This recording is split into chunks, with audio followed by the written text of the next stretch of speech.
Assalamualaikum warahmatullahi wabarakatuh.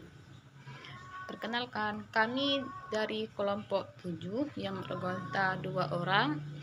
Saya Regita Tiara Putri dengan NIM 20210023 dan satu rekan saya Tiara Nurliawati dengan NIM 2020210049. Di sini dengan mata kuliah Psikologi Perkembangan Anak Usia Dini. Dengan materi perkembangan prenatal dan faktor yang mempengaruhinya. Dosen pengampu Mutarom MPDI. Baiklah, materi yang pertama akan saya bacakan. Kehamilan kembar atau gameli. Kehamilan kembar atau kehamilan multiple adalah suatu kehamilan dengan 2 janin atau lebih. Kehamilan multiple dapat berupa kehamilan ganda atau gemeli, 2 janin, triple 3 janin, quadruple 4 janin, dan quintuple 5 janin, dan seterusnya dengan frekuensi kejadian yang semakin jarang. Kehamilan kembar adalah suatu kehamilan dengan 2 janin atau lebih. Kembar dizigotik memiliki 2 amion atau diamniotik dan 2 plasenta atau dikororiotik. Pada kembar monozigot dapat terbentuk 1 plasenta atau monokorionik, 1 amnion atau monoamiotik, atau bahkan 1 organ patel atau kembar siap. Kehamilan kembar dapat dibagi atas beberapa tipe. Yang pertama, kembar dizigotik atau binopular fraternal twins 66%. Dan 2, kembar monozigotik monoovular identical twins atau 33%. Yang ketiga adalah fetus papillus. 1. Kehamilan Baiklah, selanjutnya 1. Etimologi kehamilan kembar. Janin kembar umumnya terjadi akibat pembuahan 2 ovum yang berbeda, yaitu kembar ovum ganda, zigotik atau fraternal. Di sekitar sepertiga janin kembar berasal dari 1 ovum yang dibuahi, kemudian membelah menjadi 2 struktur serupa. Masing-masing berpotensi berkembang menjadi individu terpisah, yaitu kembar ovum tunggal, monozigotik atau identik. Salah satu atau kedua proses tersebut mungkin berperan dalam pembentukan kehamilan multijanin lainnya. Sebagai contoh, quadruple kembar 4 dapat berasal dari 1 sampai 4 ovum. Yang selanjutnya ada komplikasi.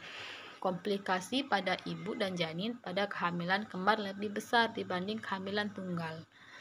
Angka kematian prenatal pada kehamilan kembar cukup tinggi.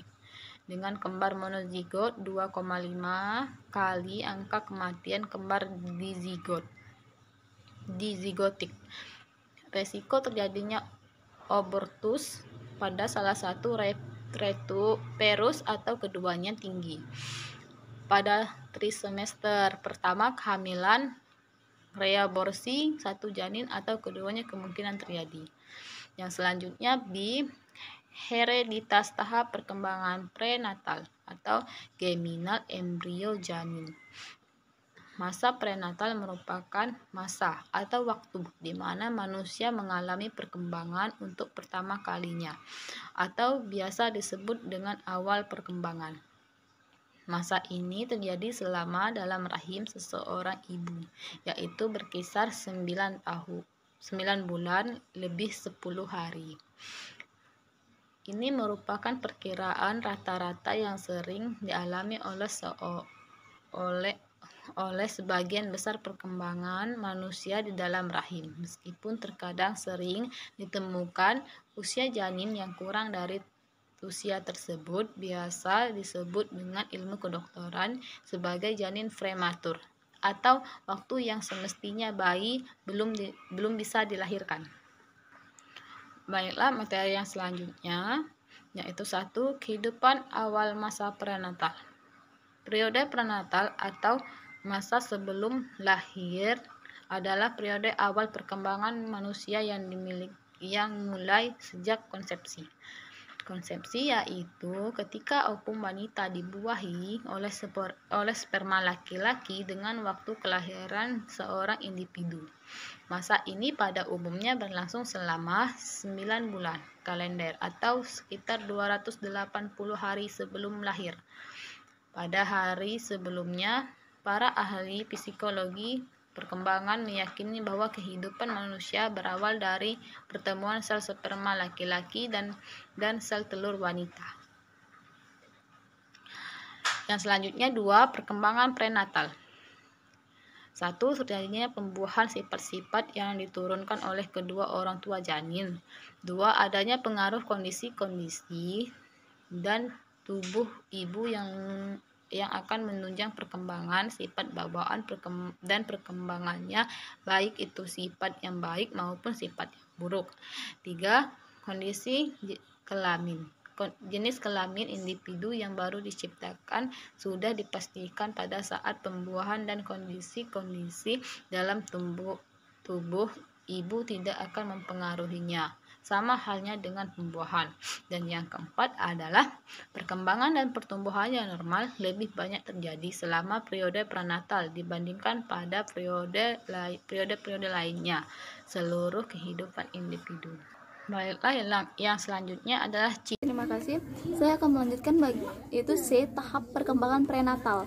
Itu tahap perkembangan prenatal ada 3. Yang pertama, 1. Periode germinal. Tahapan germinal terjadi sejak pembuahan sampai 2 minggu. Zigot membelah diri dan menjadi lebih kompleks, kemudian menempel pada dinding rahim menjadi tanda awal masa kehamilan.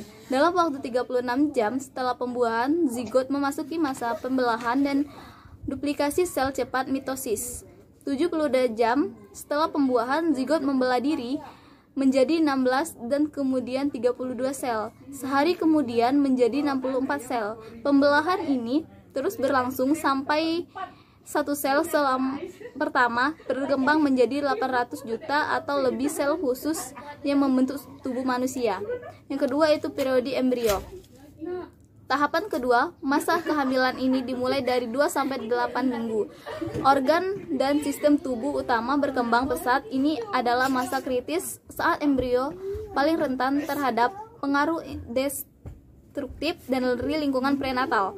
Sistem atau struktur organ yang masih berkembang pada saat terpapar lebih mungkin untuk terkena efeknya. 3. Yaitu periode janin. Tahapan ketiga, masa kehamilan ini dimulai dari 8 minggu sampai dengan masa kelahiran. Selama masa ini, janin tumbuh dengan pesat sekitar 20 kali lebih besar daripada ukuran panjangnya dan organ sekaligus sistem tubuh menjadi lebih kompleks. Sentuhan akhir seperti kuku jari, tangan, kaki tumbuh serta kelopak mata terbuka. D. Pentingnya periode prenatal. Menurut Elizabeth B. Harlock 1980, ada 4 kondisi penting yang memberi pengaruh besar terhadap perkembangan individu baru di masa mendatang, yaitu pertama, sifat bawaan. Yang menentukan sifat bawaan yaitu diperoleh dari kedua orang tua dan dari nenek pihak ibu maupun pihak ayah. Sifat bawaan ditentukan satu kali untuk seluruh kehidupan seseorang pada saat kehamilan, maka hal ini menjadi penting daripada saat sifat bawaan dapat berubah dan dalam tahap-tahap perkembangan berikutnya.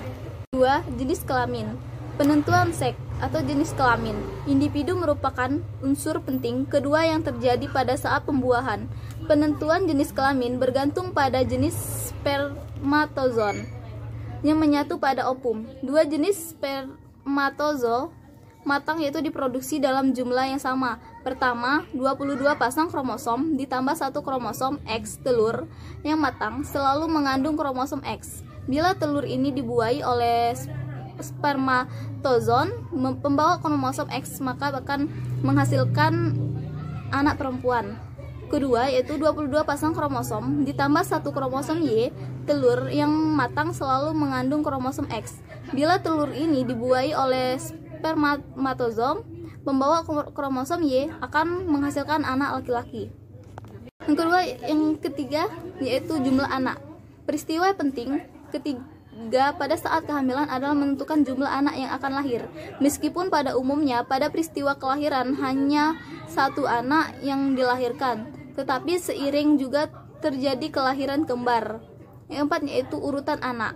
Hal penting yang keempat pada saat kehamilan adalah penentuan posisi urutan anak yang terbentuk di antara saudara-saudaranya. Meskipun hal ini berubah dalam 1 tahun atau 2 tahun setelah lahir, posisi urutan anak tetap sama sejak masa kehamilan. Faktor yang mempengaruhi perkembangan prenatal. Yang pertama yaitu teratogen, unsur yang menyebabkan adanya kelainan pada kelahiran akibat dari proses kehamilan yang tidak optimal. 2. Faktor ibu-ibu menjadi kunci utama yang sangat berpengaruh terhadap perkembangan janin, sehingga kondisi fisik dan psikis ibu harus dijaga agar janin berkembang dengan sempurna. Selain itu, penyakit dan kondisi ini selama kehamilan bisa mengakibatkan infeksi, kelainan, dan kerusakan selama proses kehamilan yang mengakibatkan bayi lahir kurang sempurna. Ketiga yaitu faktor ayah.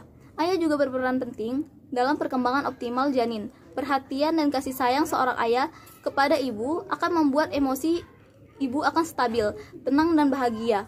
Stimulasi ayah pada janin dan sering mengajak bicara janin dalam kandungan juga dapat menenangkan janin dan membangun ikatan emosional bayi dengan ayah. Dari suara dan sentuhan bayi bisa berdampak pada perkembangan bahasa bayi. Yang terakhir yaitu 4, lingkungan. Polusi dan bahan-bahan beracun yang semakin banyak di suatu lingkungan dapat membahayakan kondisi janin dalam kandungan dan berakibat keterbelakangan mental pada anak. Mungkin itu saja. Terima kasih.